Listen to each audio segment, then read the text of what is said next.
Warm greetings to all. My name is Louis Miles, and I am a Sociology PhD candidate here at the University of Michigan. I have been a member of Racism Lab since 2019 and have the pleasure of organizing and moderating the first panel of the afternoon. It has been just over 20 years since Philomena Assed published the trailblazing book Understanding Everyday Racism and Interdisciplinary Theory.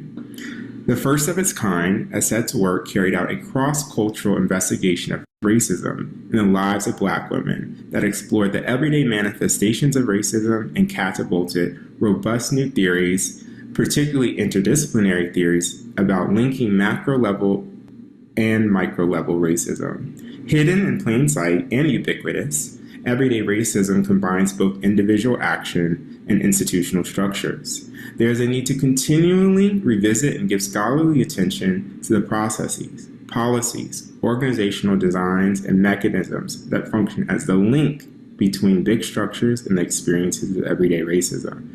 The aim of this panel is to highlight empirical data, theories, and/or understudied phenomena that discusses the link between macro-level structures to micro-level experiences and interactions.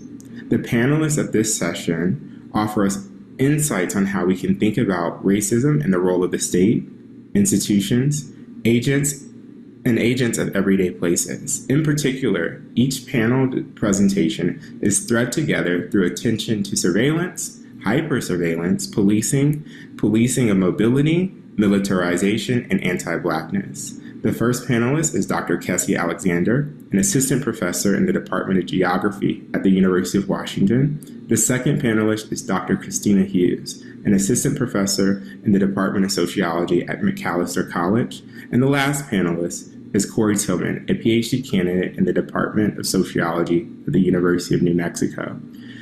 After each panel presentation, we will have a brief discussion followed by a Q&A session with the audience.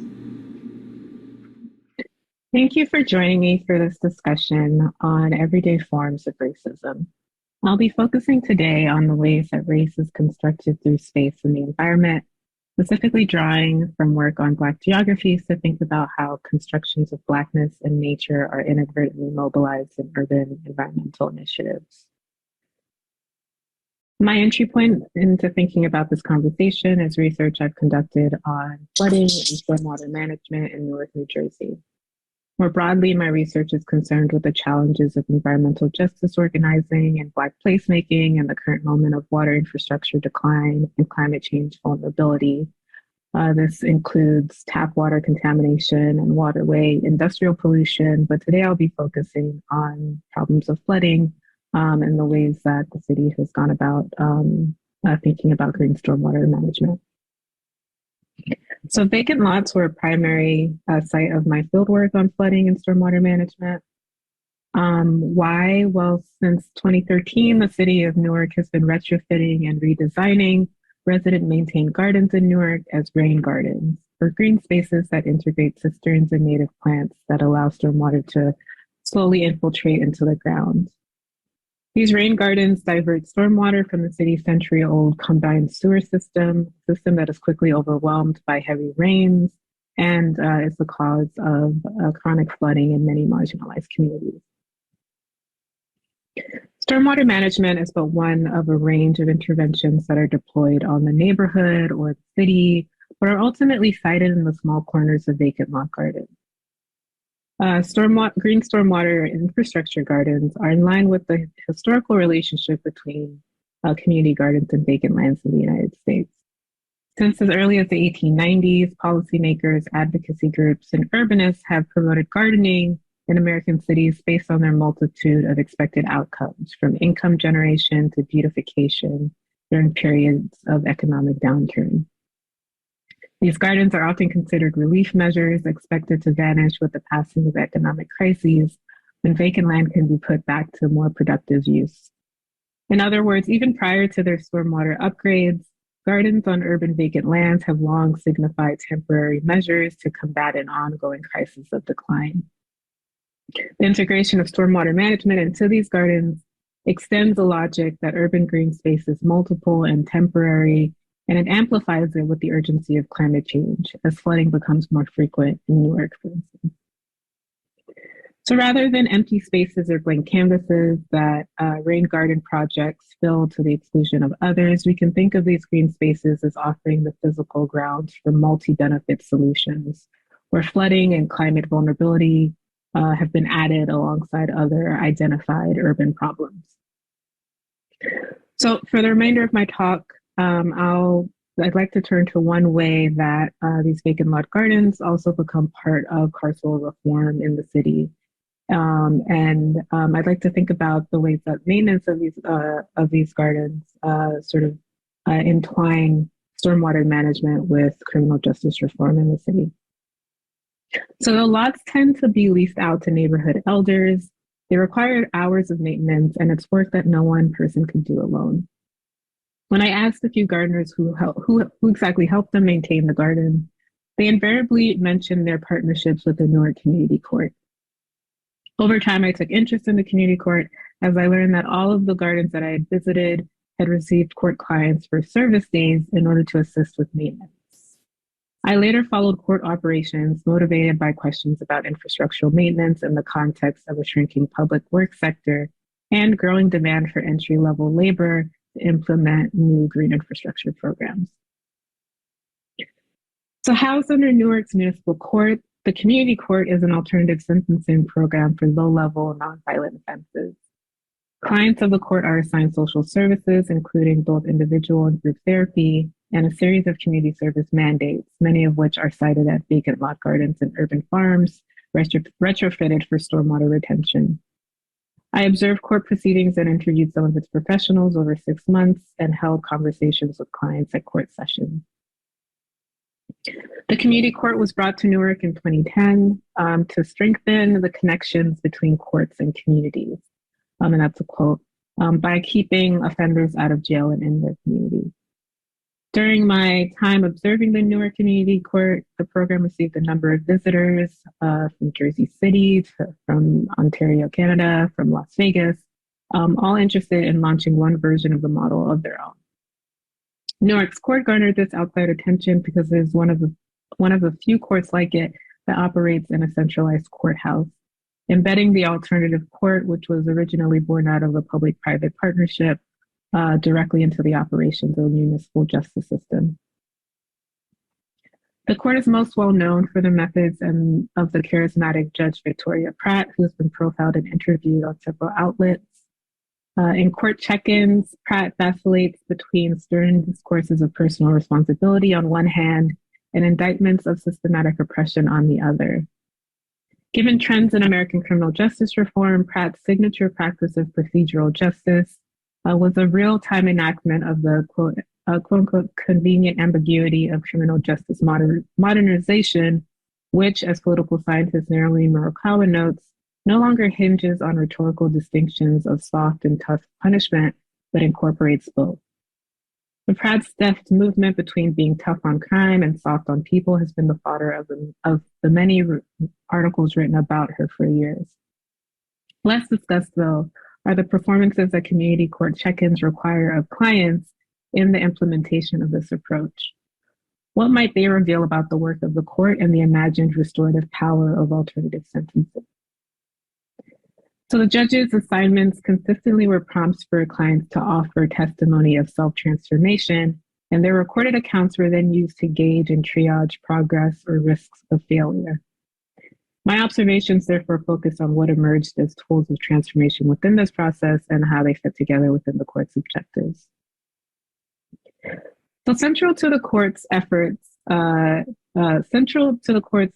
reestablish state authority is a preoccupation with visibility, or its ability to counter publicized instances of state-sanctioned police brutality and racial violence with quote-unquote good PR.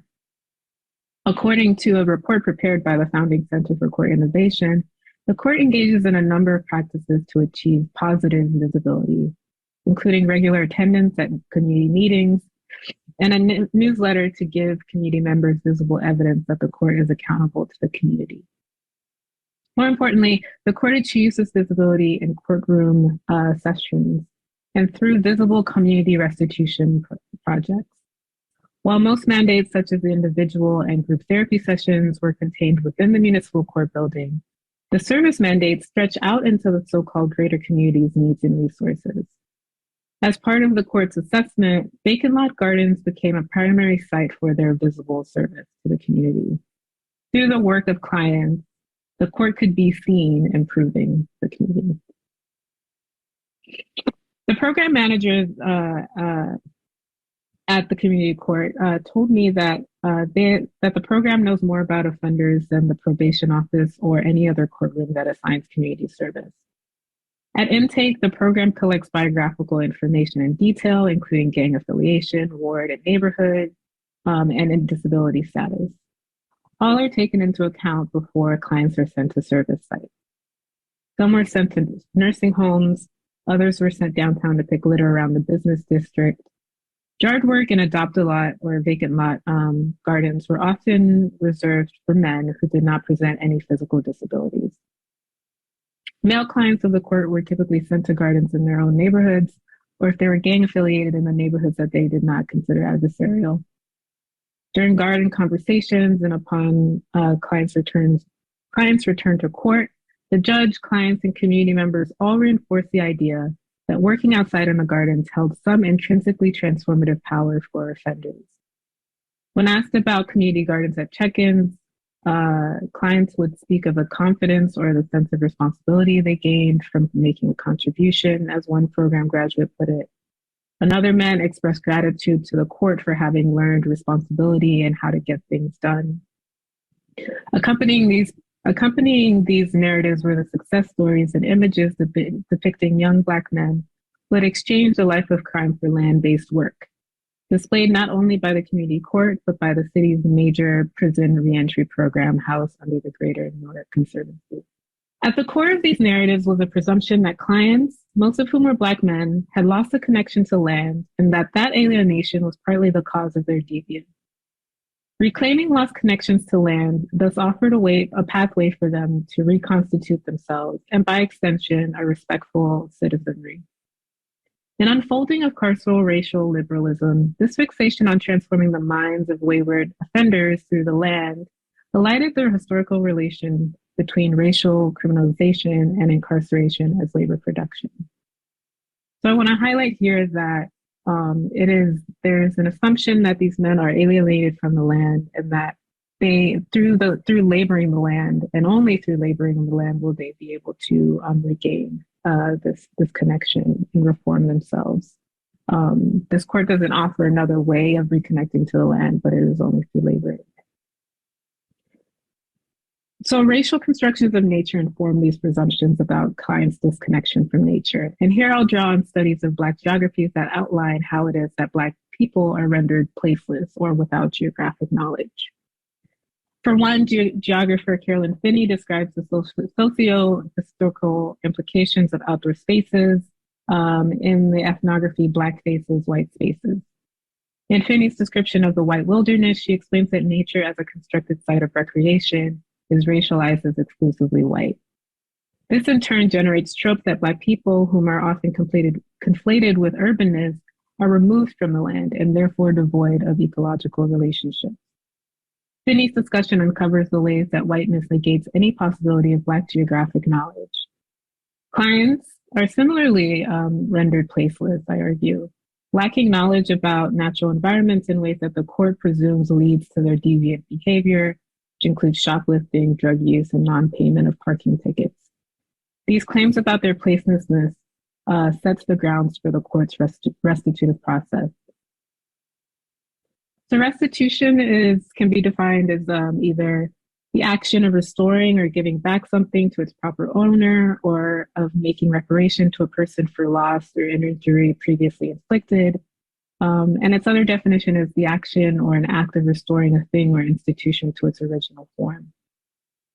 Through service mandates, restitution as giving back repairs a fractured relationship between the client and the authority of the state. At the same time, restitution as restoring to original state turns inward into the psyche of clients. The latter formulation tethers the value potential of vacant lots to the civic potential of offenders.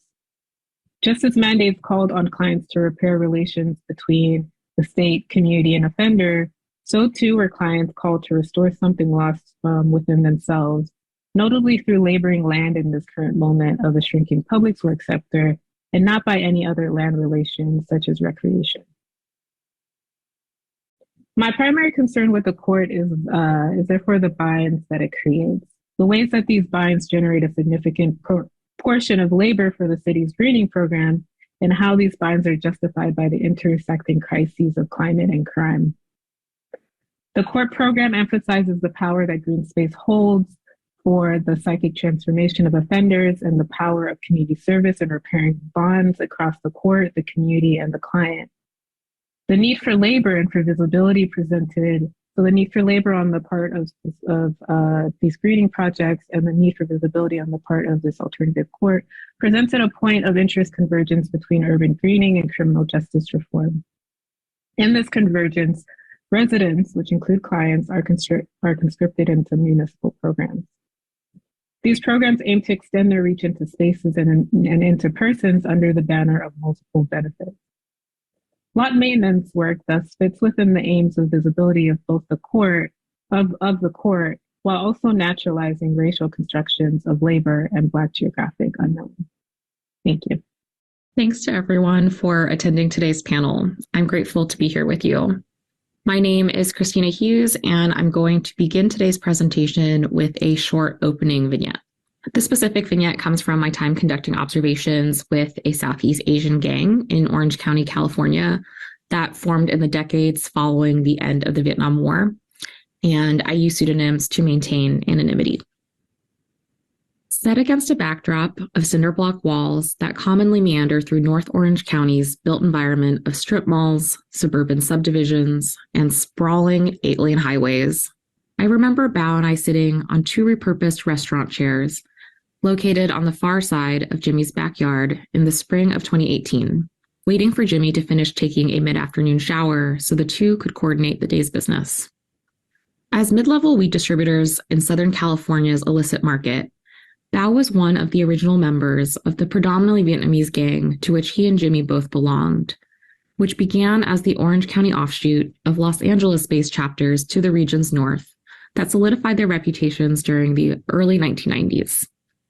Sporting a shaved head, black Dickies workwear pants, and a crisp white double XL t-shirt, Bao refused to wear joggers. I remember Jimmy had playfully jabbed, albeit deferentially. When he was 4, Bao and his parents arrived as part of the second wave of Vietnamese refugees that came between 1978 and the mid-1980s, boat people as they were often pejoratively called. Unlike the first wave of South Vietnamese asylees who were prioritized for resettlement based on their service to the American military operation in Southeast Asia, the second wave often left by boat, subject to the risks and realities of piracy, sexual violence, family separation, and indefinite detention, until a series of measures and laws were put into effect to recognize their predicament and categorize them as persons deserving of humanitarian relief. After being resettled in Southern California, Bao found himself in and out of youth detention, originally for getting into a fight with another classmate who he said had called him a racial slur. Called irreformable by teachers and court officials, his time spent in juvie as a preteen slowly bled into time served as an adult in state prison, and upon release at middle age, his case moved into the hands of immigration authorities, who placed him under regular federal surveillance. Having lived his entire life as a person whose fate became tied to his legal classification as first a refugee deserving of state resettlement, to later a deviant and irredeemable gang member subjected to criminal punishment, to finally a deportable bad refugee undeserving of state citizenship, this project asks, how can we make sense of these clinical acts of bureaucratic categorization in relation to Bao's story? Though my work approaches that question from several vantage points, I want to focus today's talk on 2 related news clippings related to Bao's story that I found while looking through the archives. In drawing a connection between them, I hope to move beyond thinking of Bao's experiences through oversimplified frames of criminal deviance to a more structural framework. To start, the first news clipping is shown here, where the local paper in Orange County reports in 1996 on a controversy at UC Irvine involving police using campus grounds to racially profile students as suspected gang members. Reproducing text found on an information card handed out to Asian students, the card advises that if the police try to photograph you without arresting you, you have the right to say no. Police are photographing youth for gang files, even if you are not a gang member. And I think this first clipping is interesting for a few reasons. Bao's life became overcoded because the state's tendency toward centralization incentivized labeling as a matter of bureaucratic efficiency. Though ethnographic accounts of gang-involved men often individualize their circumstances to the point of pathologization, this clipping shows, as Victor Rios has argued, how racialized boys and men like Bao have been caught in a youth control complex, increasingly reliant on codifying their deviant status as categorically criminal. And so this early attempt to develop a local gang database hence serves as an augur for the subsequent 1997 release of CalGang, the infamous gang database maintained by the California Department of Justice. Going 20 years back in time from that UCI clipping, though, the second article I want to discuss in relation to Bao's story precedes his resettlement. Published in June of 1975, just a couple months after the fall of Saigon, the same local paper reports here on another example involving the use of computerized databases for racialized surveillance, this time in the immediate aftermath of the Vietnam War. It relays in part that computer tapes containing vast amounts of police intelligence were smuggled to the US and now being used to uncover undesirable refugees from Indochina.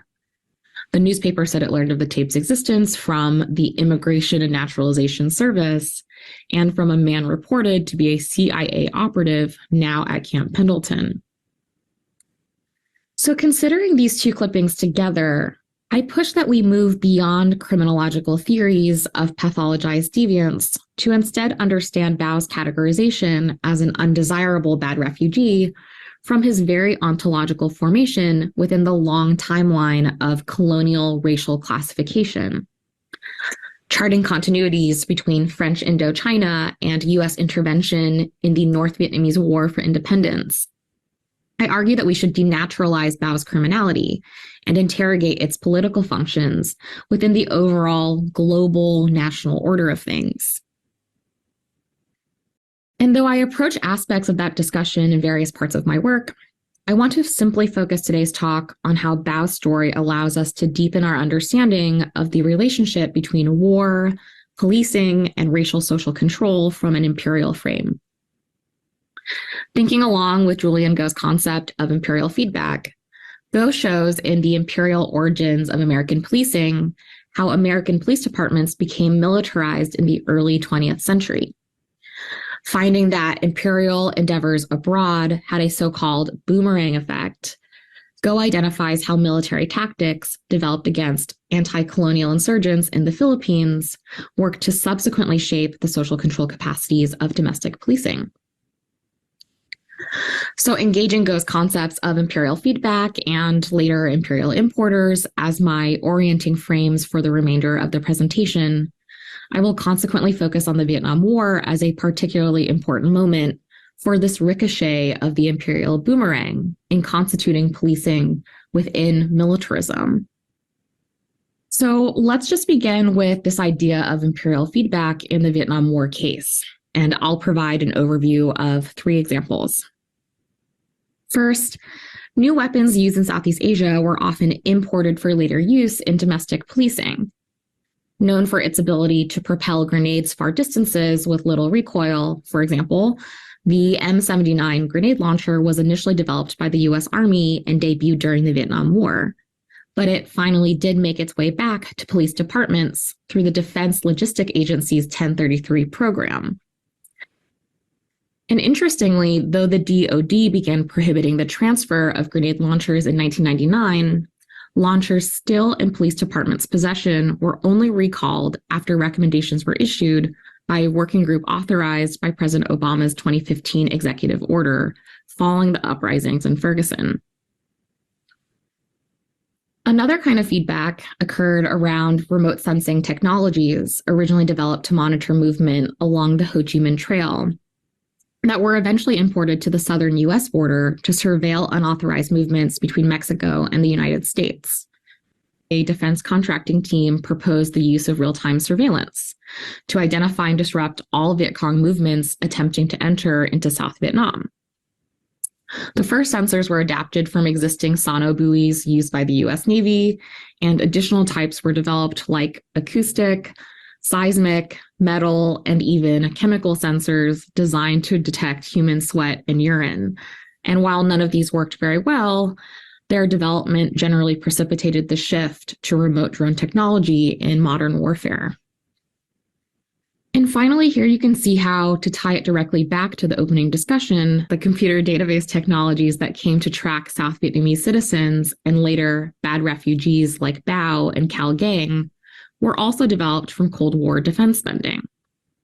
The invention of the computer microchip for military use dates back to the late 1950s and early 60s, when the integrated circuit was developed, which allowed for the miniaturization of electronic components. The US military quickly recognized the potential of this technology and began investing in it.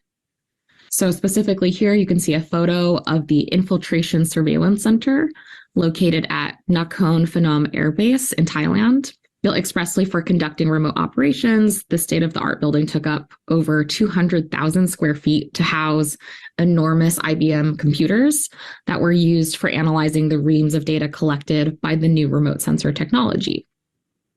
So just as war technologies were imported back home as a result of America's colonial foray into the Philippines at the turn of the last century, as Julian Goh has argued, so too did the expanded war technologies of the Vietnam era boomerang back into the context of domestic policing. Turning to Julian Goh's other concept of the imperial importer, I want to now discuss how imperial feedback relates to uneven citizenship. As Julian Goh argues, imperial feedback was initially accomplished in the case of the US war in the Philippines through the mediation of imperial importers. For example, Goh focuses on several key figures, including August Vollmer, the so-called father of modern policing. So working with this idea, I want to talk over a couple examples of how good refugees became imperial importers themselves. So here's a good example of a good refugee imperial importer, where in a profile published by the OC Register in 1986, Mun Ingwersen is dubbed Orange County's first Vietnamese police officer. And so describing his militarized comportment on the force further down in the profile, the text reads, "He is painstakingly polite and maintains a military bearing to the point that he rarely smiles. He is a yes ma'am, no ma'am, just the facts ma'am type of officer. The only time he shows his emotions is when dealing with Vietnamese gang members, saying, quote, 'I'd make an example of them and send them back to Vietnam,' Ingwersen says. 'They don't belong in America.'" So depicted as the good foil to the bad refugee, Ingwersen is deputized to certify the bad refugee's immorality and undeservingness. Declaring matter-of-factly that these gang members do not belong in America, he manages to perform the street-level work of discrediting bad refugee claims to citizenship, vis-a-vis his own relational status as a properly assimilated good refugee. In a profile of Ingwersen for his 30-year anniversary on the force, Westminster Chief Kevin Baker points to Ingwersen's vital role as an imperial importer. He says, "I can't underscore how instrumental Officer Munt was in those early days of policing Little Saigon. There's just no other way we could have done our jobs properly without his language skills and insight into the Vietnamese community's cultural tendencies. His employment led to the department being able to successfully recruit other Vietnamese officers who have flourished in their police careers." Here, I have another example of a good refugee imperial importer, America's first Vietnamese elected official, Tony Lam. Starting here in this photo on the left is the front page of one of Lam's election brochures, where he brands himself as a Ronald Reagan descended tax fighter and crime fighter. He's pictured speaking here with 3 police officers, and the caption boasts that his candidacy comes with the endorsement of the police union having sway over the refugee enclave of Little Saigon. And after he got elected to the city council, he maintained a strident anti-gang stance, encouraging good refugees to participate in vigilante surveillance practices like joining neighborhood watch groups, installing security cameras outside storefronts, and hiring private security guards for commercial areas. Here in this clipping, you can see how he played a direct hand in drumming up support for the deportation of Vietnamese gang members, pushing for deportation as the policy solution to poor refugee assimilation. And in a quote he gave about his anti-gang efforts, Lam explains, "Among ourselves, we said enough is enough. Vietnamese have been painted a bad image by the criminals. We realize we must get in touch with local authorities and give them information they need." So overall, this project ultimately forwards that refugee citizenships are really constrained and delimited by the state in perverse ways, where good refugees must bargain for acceptance by bending to the state's imperatives, and bad refugees unwilling to conform are marked as disposable. Produced from an imperial war fought abroad that led to his displacement, and then subjected to racialized criminalization from a domestic war purportedly fought against crime in his new home, the intersection of these foreign and domestic wars in shaping Bao's experiences placed doubt on the state's moral authority to wage war in order to border and territorialize in the first place, let alone to adjudicate ethical standing of asylum seekers to reside within or outside its bounds. I argue that wars can be understood not as discrete events in linear historical time, but rather as constitutive of a permanent condition of war, resulting from a national order of things upheld by the regular practice of state violence. Turning to Charles Tilley's discussion of war making as state making, since the state is dependent on war making and private capital to sustain its political authority in the national order of things, I contend that the moral superstructure produced from it reflects these existential imperatives back to us as ethical, necessary, and above all, perfectly normal. Refugee resettlement and deportability can alternatively be conceived as the dual spatial mechanisms through which the state normalizes its regimes of value. This argument pushes us to deconstruct the refugee as a taken for granted category. Rather than naturalize Bao's devaluation via criminal labeling, this view challenges us to consider the dialectical construction of good against bad, and the constitution of goodness through state-legitimated violence, which at the very least should be seen with some moral suspicion. And so to link Bao's experiences to the US war machine more broadly, here you can see photos that allude to my work on the political economy of war in Orange County in relation to Tilley's argument. An effective example of the imperial continuities of state war making is on the left, where I juxtapose a map of the sacred site Panhe, still claimed by the Achamin tribe, whose right to its use has not been federally recognized. Below it, you can see the outlines of the sacred site loosely corresponding to the boundaries of present-day Camp Pendleton, the major Marine base later used as a refugee receiving area following the end of the Vietnam War. But to finally close this talk, I want to comment on how, though my work focused on the case of Orange County, my argument here intends to engage with the broader and more general question of America as an empire. For example, the framework discussed here also applies to good refugee imperial importers who have shaped national and foreign policy, especially in the post-9/11 era. As prominent good refugees went on to support the militarized US state by authoring the Patriot Act, as in the case of Viet Dinh above on the left, or on working as acting director of ICE under former President Donald Trump, as in the case of Tony Pham in the middle, the profound repercussions of the imperial boomerang's ricochet have only made themselves more evident as America has increasingly turned its gaze to ever more threats across the globe.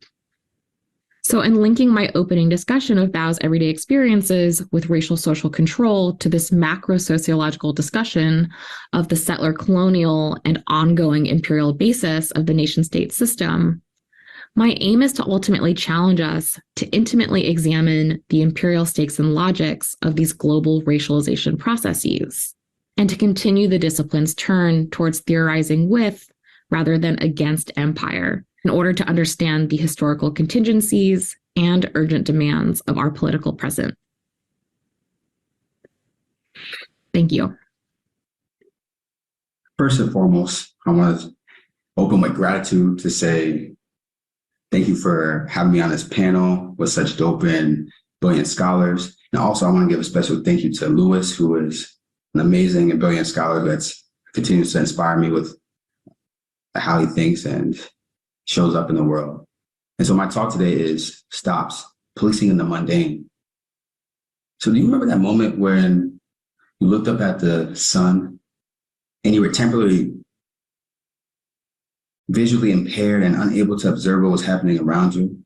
What I'm going to talk about today is how that same thing happens with policing, how there's these moments of spectacle that make us look up and obfuscate and disorient us and doesn't allow us to see the very mundane forms of policing that happen all around us.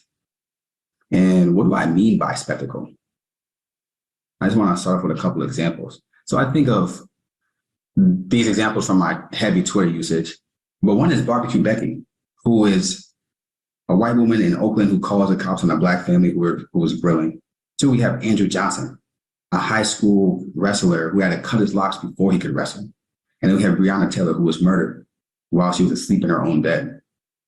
And at first glance, it seems like these are anomalies or aberrations, and that these things are getting swept into national headlines will help us think that.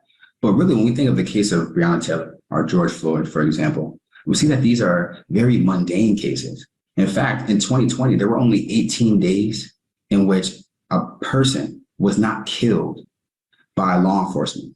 Only 18 days in 2020.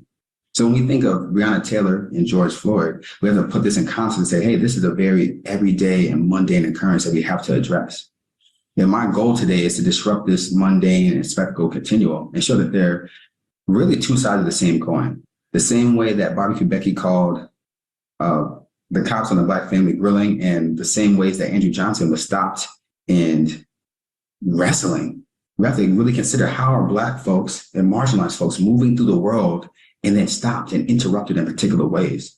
And that's what I want to theorize today is this concept of stops. And it's just a general definition, which I'll give a more robust one later. Stops are moments of policing where the social political process of racialization marks bodies as human or non-human. And why are stops important? It's because the U.S. carceral state is not about police. It's about policing, which is born out of the anti-Black and colonial urge to differentiate who is human and who is not. And this focus on policing over police is important because when we think about police, we think about actors. We think about particular actors in the criminal legal system.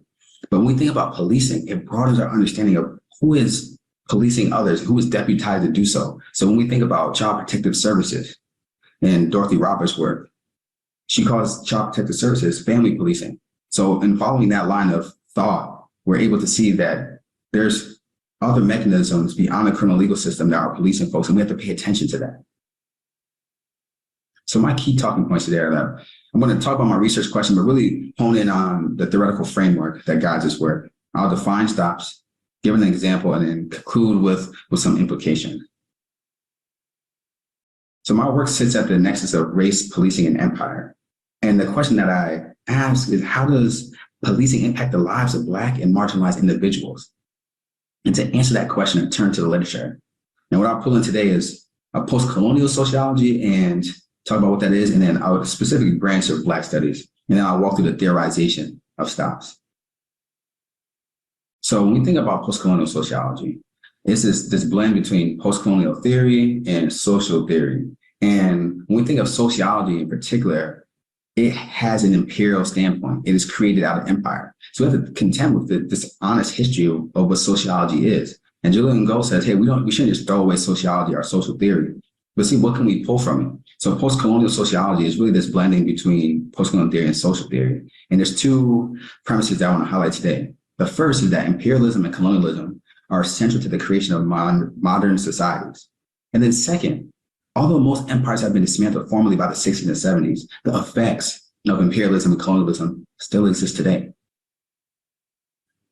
And then in conversation with Lewis Gordon, Hortense Spillers coins this resurgence in the studies of racial slavery and how it impacts our contemporary moment, the new slavery studies.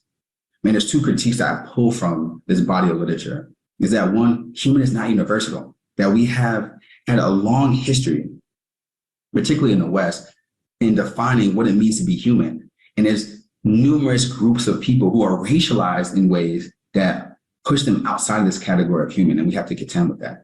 And the second, that the Middle Passage forms modernity, that when we think about the Middle Passage and racial slavery, it's not an aberration, it's not a mistake, but this is actually the violence. This is actually the driving our departure point of modernity. So we have to consider how racial slavery continues to form modernity as well. And then I'll get the question, like, why lean on new slavery studies to talk about contemporary policing? And I want to walk through that. So when we think about anti-Blackness as a social political process, right, that's racializing folks, that push Black folks out of this category of human as one of its outcomes, we have to contend with, okay, what is it like to be a person racialized as Black, and what are those experiences like? So leaning on Orlando Patterson, who has an encyclopedic study of slavery, he examines slavery and comes up with the term social death. So what I'm trying to leverage from this work is, how does one live outside the category of human? And how do I use this theorizing the social death to explain these experiences of Black folks? So the next question is, okay, but how does that tie to contemporary policing? So when we think about US policing, for example, it has a deep history in militarism, colonialism, and especially racial slavery. So we have to think about how these things impact contemporary policing. So when I look at contemporary moments and these very mundane moments, I'm trying to understand how Black and marginalized folks experiencing a form of social death that Patterson talks about. And I just want to go into what these constituent elements are of a social death for clarity.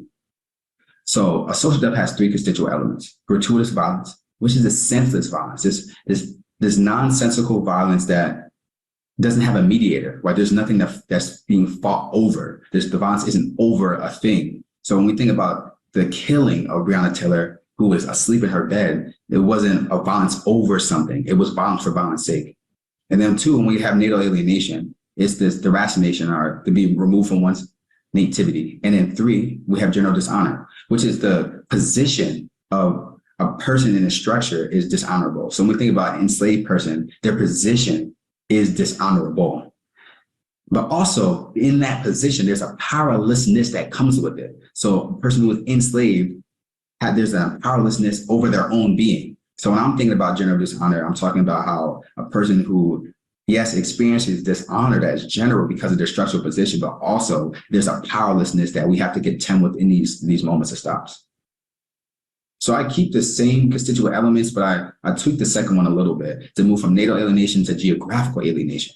Because when we look at the work of Catherine McKittrick, she shows that geography is not static, but is made and remade through how folks are, and in her case, particularly Black women, are resisting and how they experience social political violence in these spaces.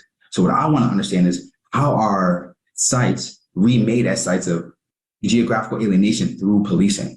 So when we look at the park, for example, and someone who was unhoused, who was policed from entering that park, and we can see that the park becomes a site of alienation that also has material and psychological consequences when someone who's now barred from a park cannot access resources that is actually helpful to the plight of homelessness.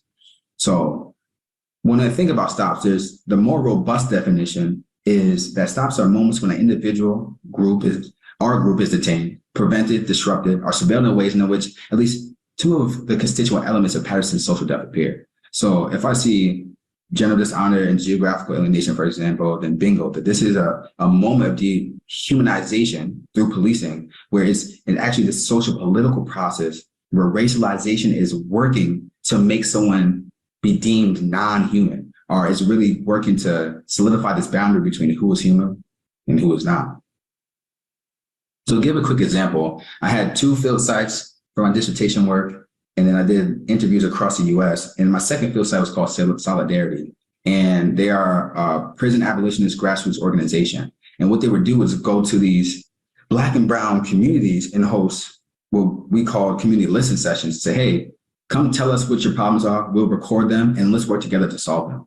And traffic stops became salient immediately. So Luther, a Black graduate student, opened the floor in one of the community listening sessions and talking about how he got pulled over because he fit the description.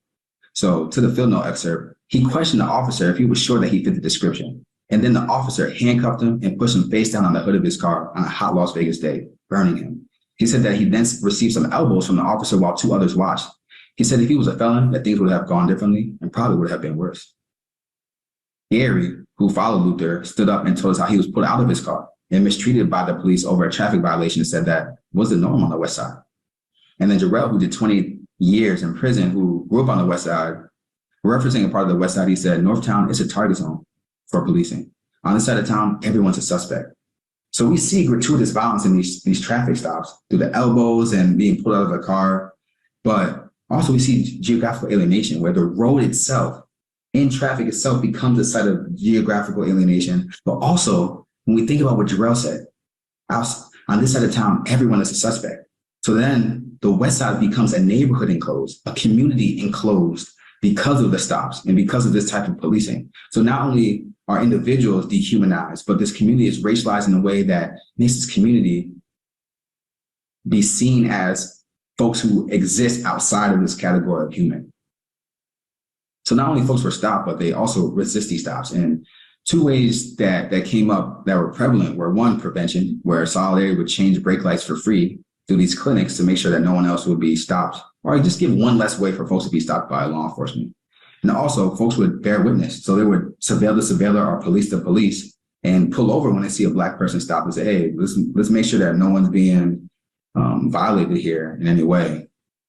And I think there's something important that we can really learn from Black, feminist, queer theorizations of resistance. So in Saidiya Hartman's latest book, she theorizes this Black queer survival as a chorus, where the Greek etymology of the word chorus refers to dance within an enclosure. I think that's a poetic and apt and beautiful way to describe resistance, because that's what's happening during these stops. So when folks are pulling over to bear witness, or they're trying to prevent these traffic stops, what they're doing, they're dancing within an enclosure. They are improvising, freestyling, and trying to move their bodies in ways to have some type of human dignity in these dehumanizing moments that happen at the micro level, but also at the community level as well. So in conclusion, stops are moments of policing where the social political process of racialization marks bodies as human or non-human. And I'm happy to talk about that more in the Q&A.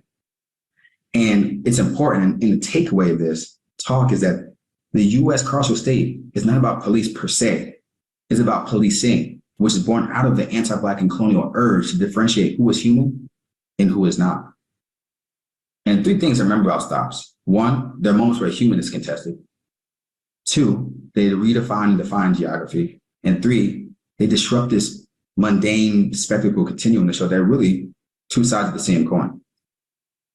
And then lastly, the implications of the work are trifold. Is that 1, there's a theoretical critique of human. So any theory, whether that's feminism, Marxism, post-colonial thought, whatever theory uses human as a universal category is going to run into an internal contradiction at some point, because we have to contend with human is not a universal category. And then 2, we have to rethink policing. There's conversations and debates around defund the police, defund or abolish the police as well. But we have to think about the funding and abolishing policing. And we have to follow in the footsteps of thinkers like Dorothy Roberts to examine policing in other areas that are beyond the criminal legal system to address that, and to really kind of pick apart and tear down the carceral system in the US. And lastly, these are questions that just keep me up at night. It's like, where else do we observe stops? Where else do we observe the social political process of racialization that works to dehumanize and to make the category of human not include Black folks and other marginalized groups? And then lastly, then this is the major question, what do we do with the category of human? Sylvia Wynter gives us some insight to this question, but it's something that we really have to contend with, because as Sylvia Wynter argues is that racism, any ism, sexism, or what have you, all are connected to this category of human. So we have to address this category in order to continue to address these other isms. So thank you for your time. And I look forward to this fruitful Q&A, and I'm happy to connect with anyone in email and of course on Twitter. And yeah, thank you for allowing me to be on this panel. And as I do this discussion with the panelists, this awesome panelists, I'll go ahead and ask Maggie or Sue to invite the general audience to submit questions to the Q&A. So that can be fed in as I lead this discussion. Thank you again, everyone, for this awesome set of presentations. I'm excited to link so many of these thoughts and issues together, right? My first thing I want to really kind of talk about is thinking about direction and location, right? You all think about aspects and phenomenon that are missed, right? That kind of have been normalized, right? I'm thinking about your work, Kessie, Alexandre, when you talk, it becomes normalized that these men, particularly these Black men, are doing this labor, and this is good community service, and this is transformation, and it's rendered as normal, right? And this idea in your work, Christina Hughes, that crime and gangs should be stopped, and all weapons or state representatives should be active, and again, and preventing crimes and surveilling, right? And your work too, Korey, thinking about kind of the everydayness of stops, right? And how it becomes so normal. So I want to ask about direction and location of where to look, right? Why do these instances, why do these problems, why do these issues, why do these forms of racialization and marginalization continue to be missed, right? I think we're to some extent in a vacuum of the work that we look at, but these issues are kind of pervasive and are threaded through, every layer of society, right? And happen in ways that we continue to miss and are sometimes very much understudied across disciplines, right? So that is my first question in terms of direction and location of where to continue to look, right? And how and why does or do these forms of surveillance and racialization continue to go missed and normalized. I'll let anyone go first. Kessie, you're first on my screen if you want to respond, but if another panelist wants to go ahead. Sure, I can respond. Thank you all to all the panelists, and thank you, Louis, for the invitation to be here. So why are they missed? Where to look? I approach these questions partly from the vantage point of the role of crisis and the ways that crisis kind of ushers in these convergences. And I think the role of the kind of work that sort of ethnographers do in particular is to be able to slow down and say, well, wait a minute, how did these two things come together? What are the implications of them coming together in this particular moment? And generally it's the sort of privilege of having of the ability to slow down a bit in these moments of crisis. And so crisis sort of accelerates everything, and everything has to sort of happen now, and there's a certain urgency that enables certain initiatives. And I think part of the work of research can be, or the potential of research is to be able to slow down and say, well, what kinds of initiatives, what kinds of strategies is this ushering in? And are we comfortable with the kinds of assumptions that underlay them? Christina, go ahead. Yeah. To respond to this. Yeah, I think I agree with Kessie's response in terms of orienting my work around the idea of crisis as well, particularly in the moment of the 1970s with the end of the Vietnam War and other forms of crises that characterized America during that decade. I think about that question as well. But the thing I want to say, maybe for the purposes of this question, is that my work also thinks about the broader question in terms of Bourdieu's idea of symbolic mystification.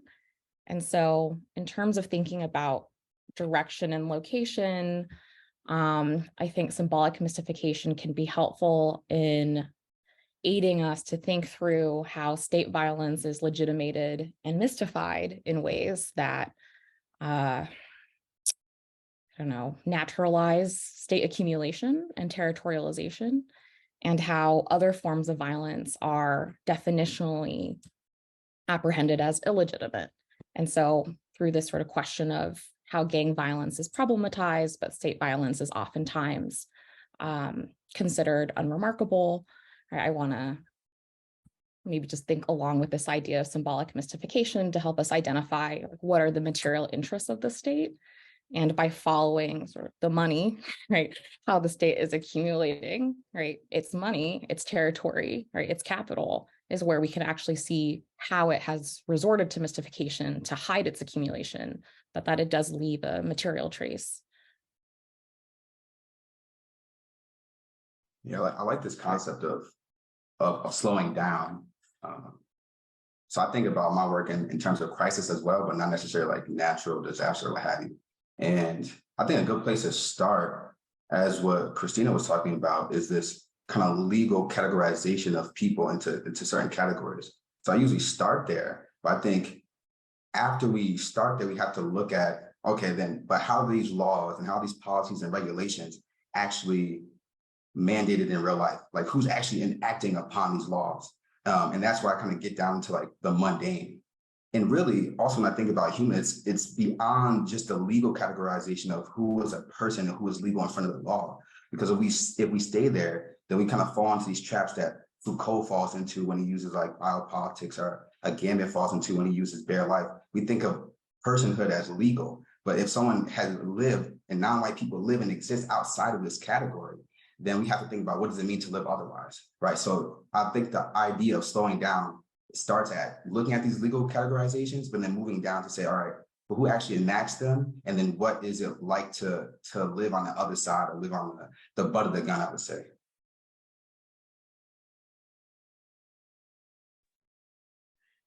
Thank you.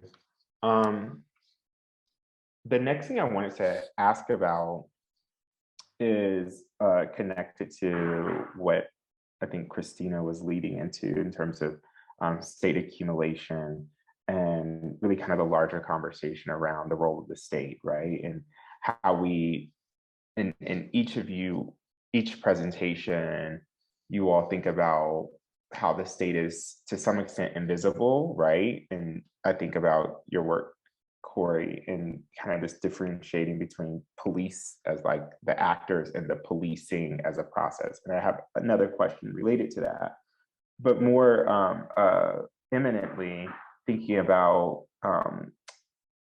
state protocols and the role of the state, and even state actors and politicians, and particular arrangements between the carceral system and communities, moving beyond the ways in which we see racialization simply as the creation of categories on forms or driver's license as marking Asian, Black, other, white, right? Like beyond just kind of those very rigid forms of racialization, thinking about the very everydayness of it and the utility of the state's project, whatever it is, in racializing particular groups, right? So my question is, in the ways in which we see the state, right? And I'm thinking about the work of seeing like a state and seeing actors and particular policies and laws as tools for racialization. What do you all think is one of the first priorities for either destabilizing, disrupting, or at least to some extent getting in the way of the ways in which the state does and carries out the racialization process, right? And I think, Korey, you had a slide on resistance, and so did you, Christina. But how do we think about resistance against racialization by the state, right? What do you all think in terms of organizing or some form or fashion, right, of resisting against these respective ways in which the state racializes to a particular goal, right? Like, it's not just racialization happens and we disappear, but there's a goal at the end, right? And to your point, Christina, there's state accumulation, there's particular accumulation around property, there's particular subjectivities that are made, right? Given all that in mind, in your perspective research or connected to each other's work, what do you think resistance looks like, or what do you think forms of resistance can formulate to?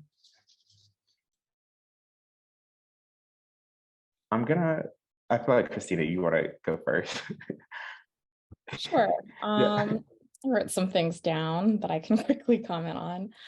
Yeah, I think sort of first starting at the macro level of how I situate the project, I very quickly alluded to talking about global regimes of value at the end of my talk. And so there's this sort of global perspective that draws on, in part, Sylvia Wynter's theorization of the human, to tie it into some other work, right, that we have been discussing. But yeah, okay. So basically how I would tie in global regimes of value to the micro level is thinking about these as regimes of value, right? How does the state interpolate subjects through its rubric of value, right? And how are subjects only authorized to be visible and legible within how the state sees them? And so if you want to go down to the micro level, I'm thinking about the level of practices, right? And how do we practice devaluing people?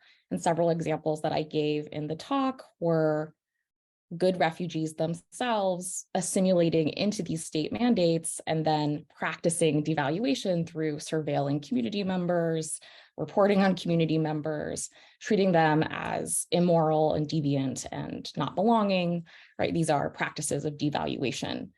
And so I think a sort of counteract to resist that practice is to practice valuing each other, right? How do we actually conceptualize a non-hierarchical relationship between, right, us as people in this society that doesn't rely on hierarchical commitments of better and not as good.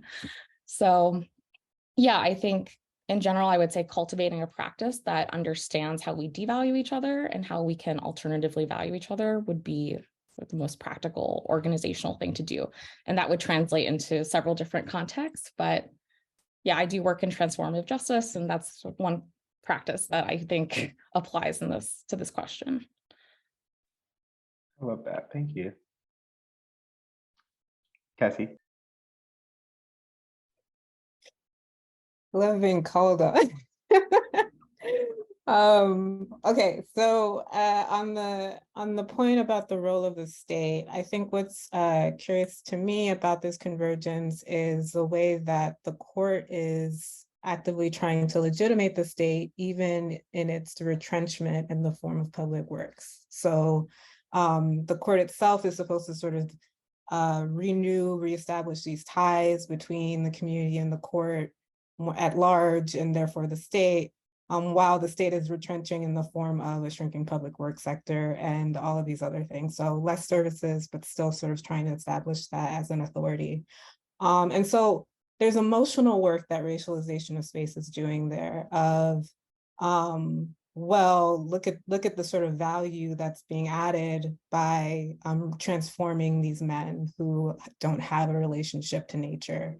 And so that is sort of working on a particular register that is sort of trying to fill in that gap of not necessarily offering those public works, but sort of offering that kind of effective attachment to the state for what it's been able to do in terms of self-transformation. And so that's sort of the tango that's happening there that I'm sort of interested in generally.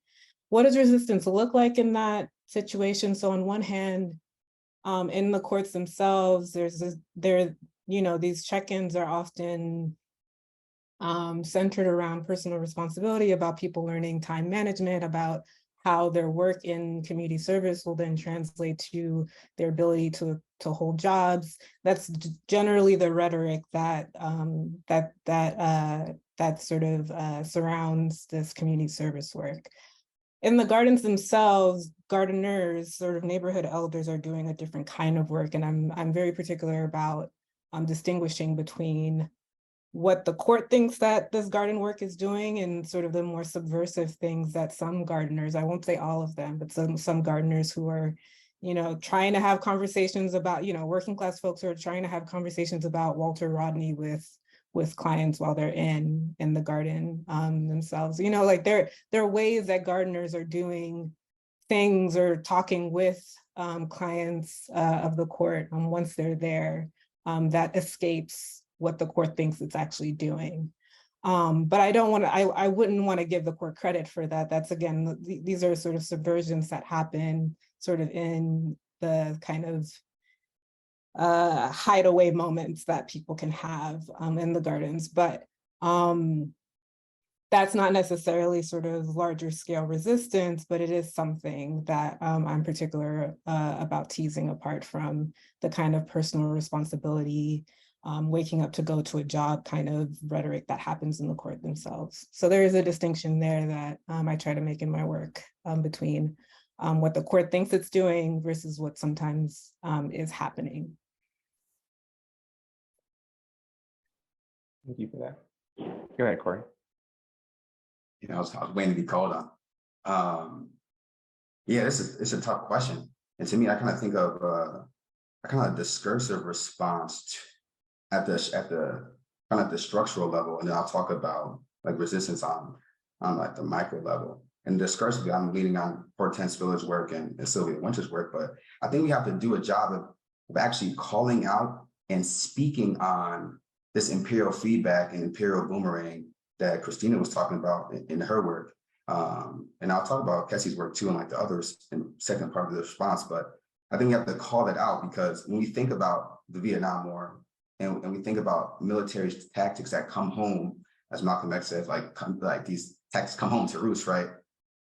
Like NSF actually paid and helped to connect the internet in the US based off of technology that comes out of the Vietnam War. So I think as scholars, what we have to do discursively is continue to call out and speak about how what we are doing in academia as a whole is actually contributing in part to this imperial boomerang, right? So we have to kind of keep calling out what's happening at the structural level as we're implicated in it as well. But I think on the micro level, and I've learned this the hard way in my field site, is that we really have to, as Christina said, is create value, but do so in ways that build solidarity.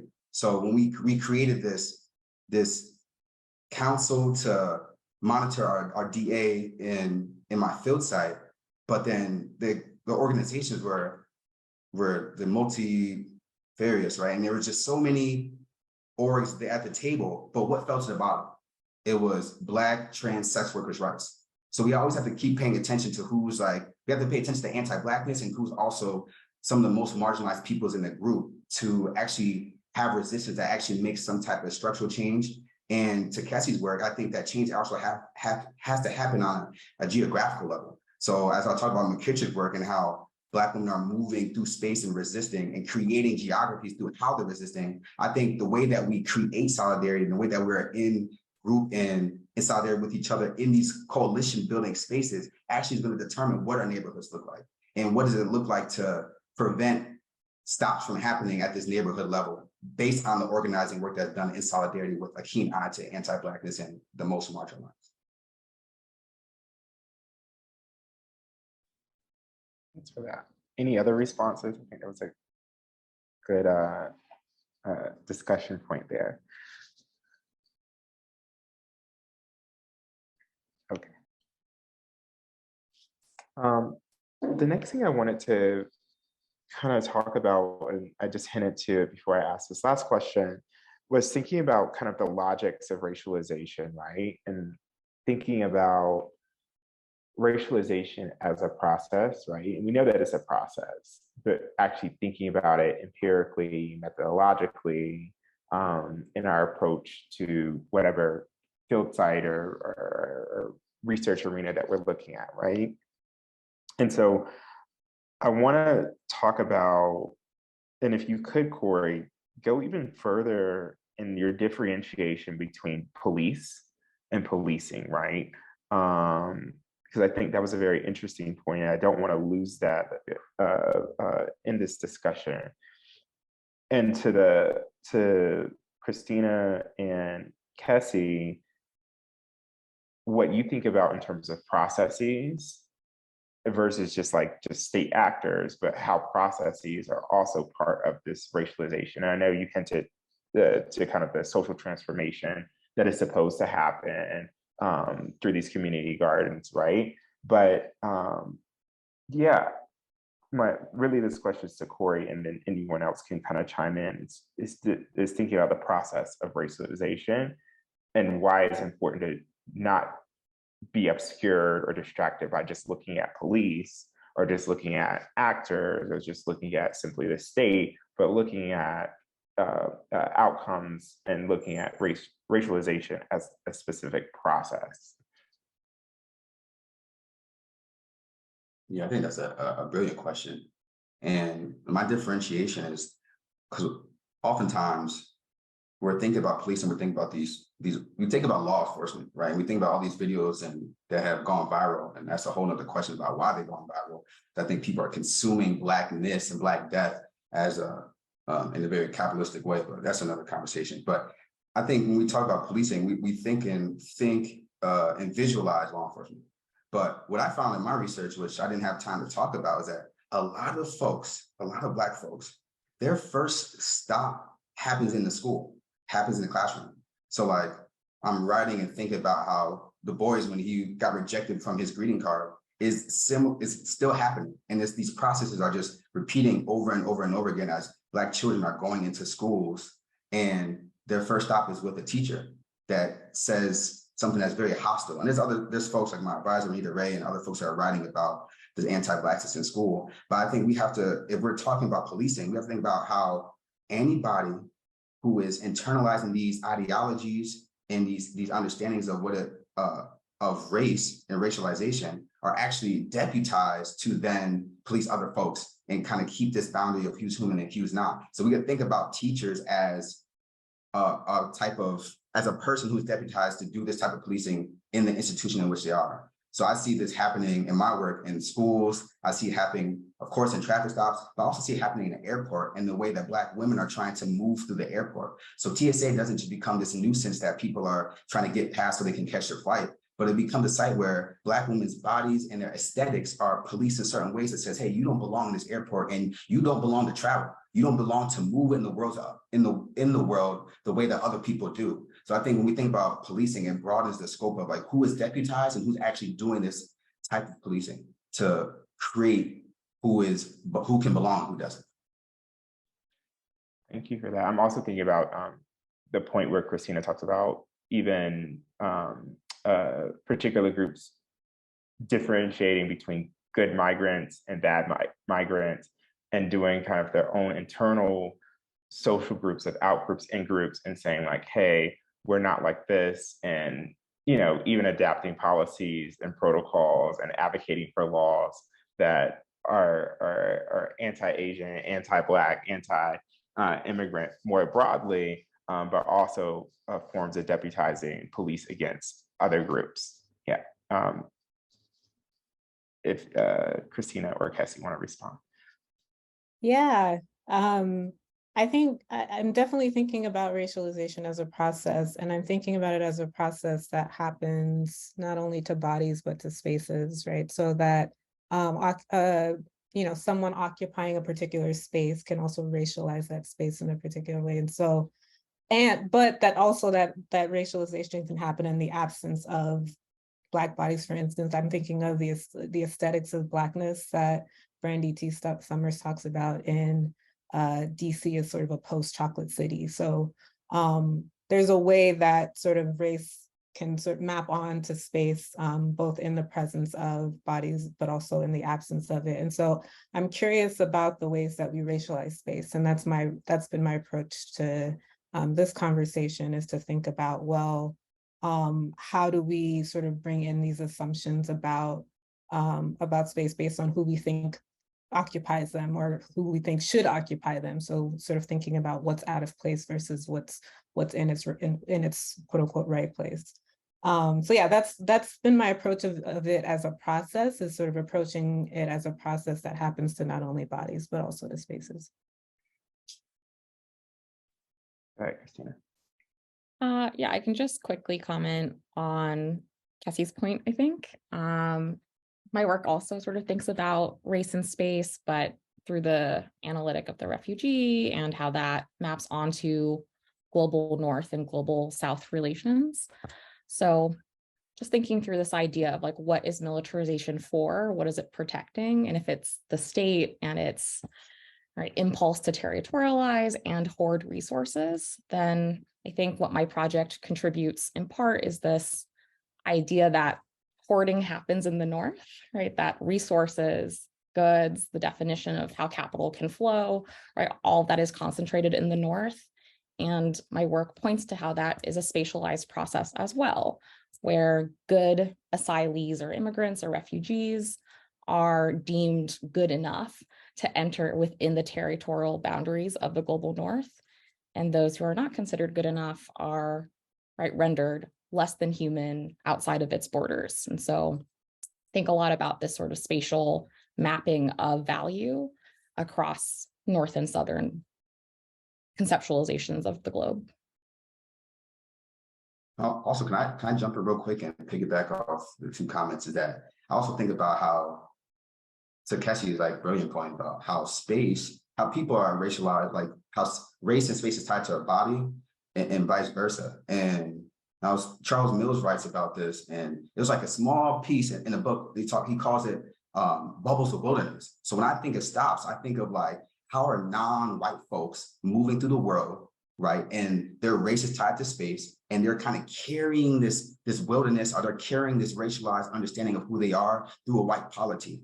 And then when they're stopped, it's like, okay, we have to understand why this bubble of wilderness is edging up against a white polity in some way, shape, or form. And so then we have to interrogate this, and this is what's happening with the stop. So I just want to uplift Kessie's point, because I think that was solid and brilliant.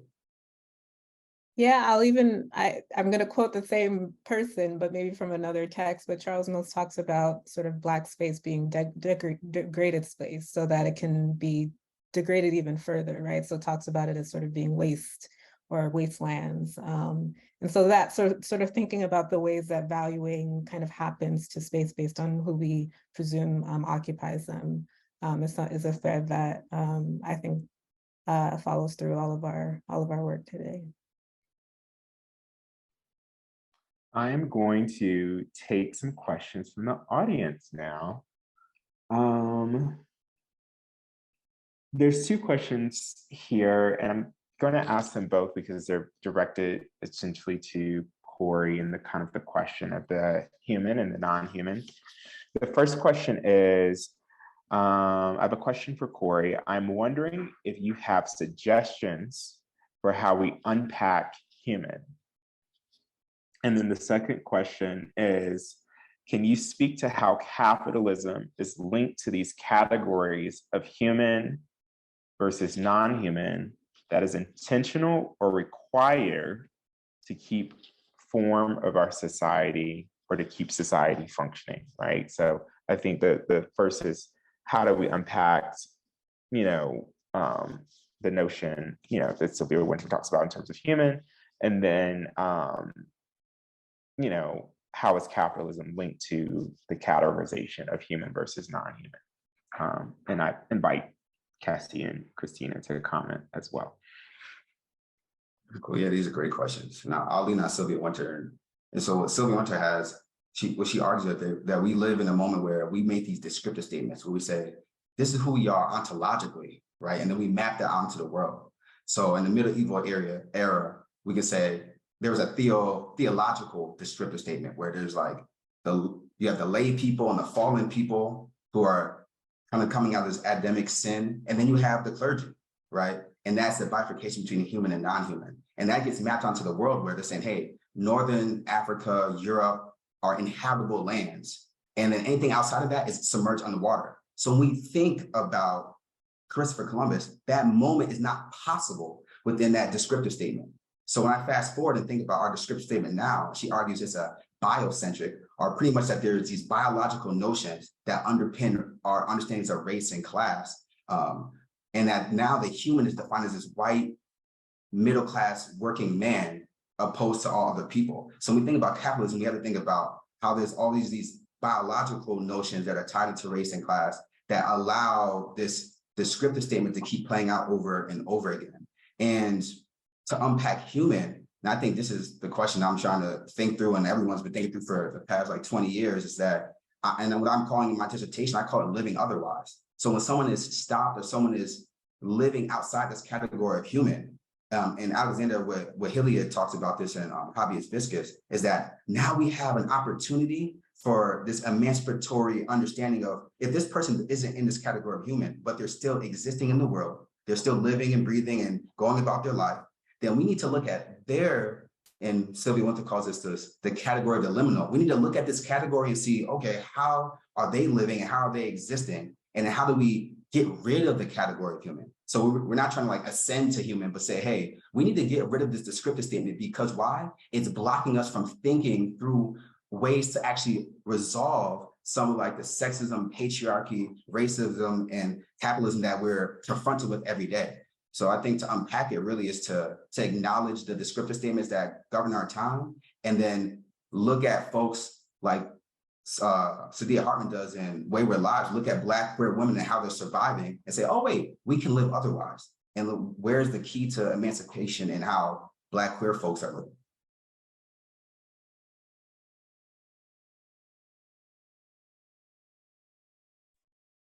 Other thoughts? Thanks for that. I think I can maybe partially address Maggie's question, or Okay. attempt to. Okay, But when I saw it, I think the first thing I thought of in terms of how do we speak to how capitalism is linked to these categories of human and non-human, I was trying to think through how this relates to this idea of alienation under capitalism, right? And fundamentally, if we're going to theorize like what capitalism is doing, right, it's extracting and alienating us from a bunch of things, including our own species being, right? To be very Marxist for this very quick second. But yeah, just thinking about, right, what does that mean then to be robbed of our own humanity and creative capacity because of living under capitalism? And so I think one way to think about the relationship between being non-human and capitalism is that we're all rendered to some degree non-human, but when we're really thinking about like the people who are absolutely subjugated within that system, maybe what we're speaking to is when you're no longer useful to capitalism within that dialectic, right? We are all extracted from and alienated, but it's only those who continue to be in relationship to capital who must sell their labor, right, to capitalists and have that extracted for profit. Right, then you still are given conditional humanity to some degree, right? You're alienated from your own humanity, but it's conditional. And I would say that, at least in the case of Bao and other people that I'm thinking of in my own work, right, people who've rejected the relationship to capitalism, right, who've rejected the state, rejected formal markets, right, then they are designated as non-human because they are no longer in this coercive relationship to capitalist accumulation. Yeah, and I'll just pull out a point that Christina made in her presentation, but of disposability, right? Like that is kind of a feature of that non-human being, is the ability to be disposed of once one is not productive. The last question I'm going to kind of rephrase to and maybe shorten to make it applicable for each of you all's research, right? Essentially, this person is asking, are your participants or the people in your studies aware of kind of like this differentiation between human and non-human, right? Christina, in your work, are migrants aware of being, quote, good migrants and bad migrants, right? In your work, Kessie, are the gardeners and those working in these public works projects, are they aware of being good people or bad people, and good citizens and bad citizens, and what is this morality attached to in terms of their behavior, right? And in terms of your work, Korey, thinking about just being a good person who gets stopped, right? Or who is a human that is not stopped, and versus the humans who are able to move freely, unfazed and unstopped in kind of like their everyday movements, right? And so this person asked, I am curious to know if what constitutes humanity is twofold, and it requires action, right? Abuse versus leveraging power, treating Black people as subhuman versus non-human through this abuse of power, and this awareness of knowing that the state perceives one as subhuman or non-human, right? So are people aware of kind of like these differentiations, and how do they ultimately counteract if they do at all? I know that was all a lot, but we can work through it. Anyone want to go first? Yeah, I'll try to tackle that question. I mean, I think people have different ways of approaching that language, but that I think it's pretty rife when you're talking about gardeners and folks who are doing community service work and doing yard work generally, that there are these sorts of moments of, well, you know, this is bringing up imagery or memories of a sort of historical memory of slavery, and I don't want this to be that. So there is generally, and folks have written about how some Black folks don't want to engage in outdoor work because it reminds them of slavery. That wasn't what I encountered in my work. In my observations, it was more of distinguishing, well, the way that we do yard work, for instance, in the case of gardeners, is categorically different than what would have been done in slavery. And that was rooted in sort of thinking about rest and thinking about not overworking and thinking about ways that people could meet their community service mandates while also having plenty of time to just relax. And so there was very intentional sort of a slowdown of its own in garden work that was very much about, well, if we were to do it this other way, this would be a kind of non-human sort of self designation. So there were, I mean, I wish I could talk about it, but, you know, moments of people saying like, I don't want to be treated like a slave, like things like that would sort of come up. But even in court, there were moments where people would want to opt out of the court altogether, even though that might mean, or that would mean that they would have to serve time. And that was partly because of the way that they were being treated by the court. And so I write about these moments of sort of flight, if you will, where people try to opt out, but they very much can't, because that would mean that they would have to serve time. And so everyone kind of scrambles to convince them not to leave the court, even though they feel disrespected. They feel like they're not sort of given the dignity that the court should be giving them. So people making, real time determinations of, well, I'm not being treated with dignity, and so I'd rather serve time than be part of this court, was also part of what I write about. And then generally just sort of thinking about what's happening in Newark around water, there are folks who sort of at different moments, it's hard to summarize ethnographic vignettes and all of that, but people sort of saying things like, we charge genocide, right? Like that, the fact that our tap water is contaminated is sort of invoking this moment coming out of the 60s of like, we charge genocide, or 1959, I think, of we charge genocide. And so there are these moments that people are naming that they are being treated in a particular way based upon their based upon being racialized subjects. And so that may not come out in the sort of terms of Sylvia Wynter's human versus non-human, but there's very much sort of clarity about, well, I'm not being treated with dignity, I'm not being treated with respect, I'm not being treated as a fully realized human. Thank you for that response. That's good. Christina, how about some of your work and any participants or people you observed in kind of making these differentiations or experiencing and knowing that these differentiations are made through a process of racialization, or more specifically thinking about categorizations of migrants? The question is broad, and I'm trying to think about what I want to say.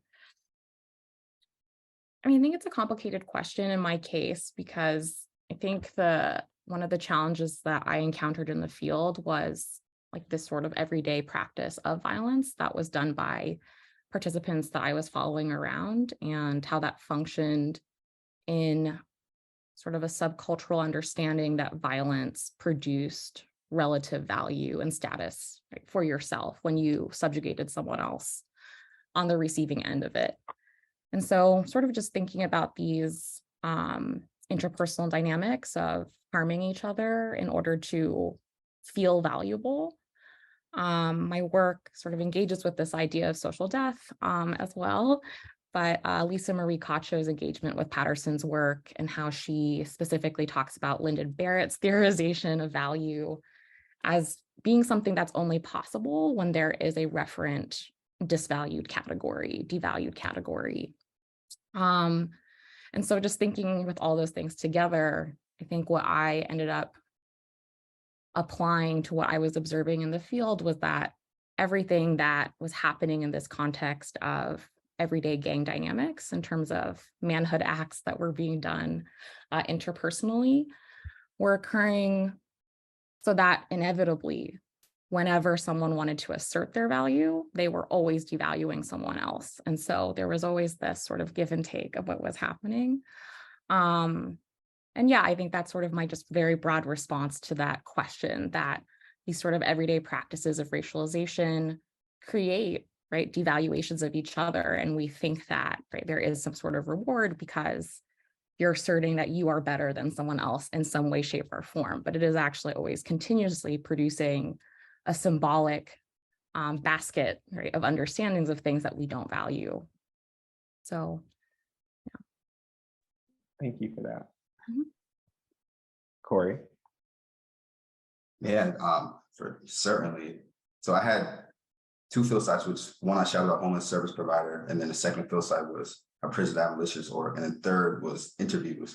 And in between the prison abolitionist org and the interviews, there's just numerous quotes of folks, like Kessie was saying, referring to themselves in this like enslaved state when it came to like either being incarcerated or being stopped by the police in certain ways, or just being harassed as an undergrad by security on campus and being judged as someone who's not supposed to be on campus. And there's a lot of moments about one referring to themselves as either an enslaved person or like less than human, and kind of understanding their category as such. And to me, I didn't have time to talk about this, but I always say like, hey, like my theorization isn't from like these broad people down. It's really that folks on the ground were talking about themselves not being human. And then I was trying to build up and then connect to Winter and connect to other people who are also talking about this. And then what Christina said earlier about this, and I think the point was just brilliant about capitalism and being disposable. When I was studying homelessness, there was this concept of human dignity is to die indoors. So it was like this idea that, hey, if I died inside, because I lost a participant that transitioned in the middle of my field site and our middle of my field work, and everyone started talking about, hey, like at least that person died indoors.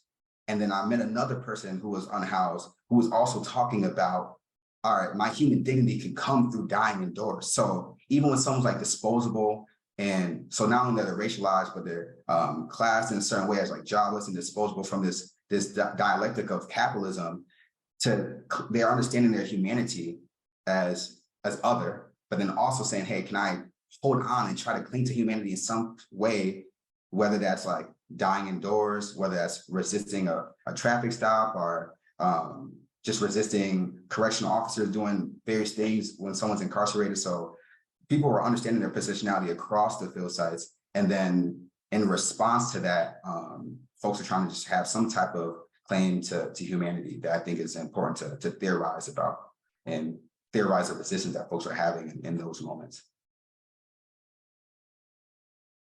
Thank you for that.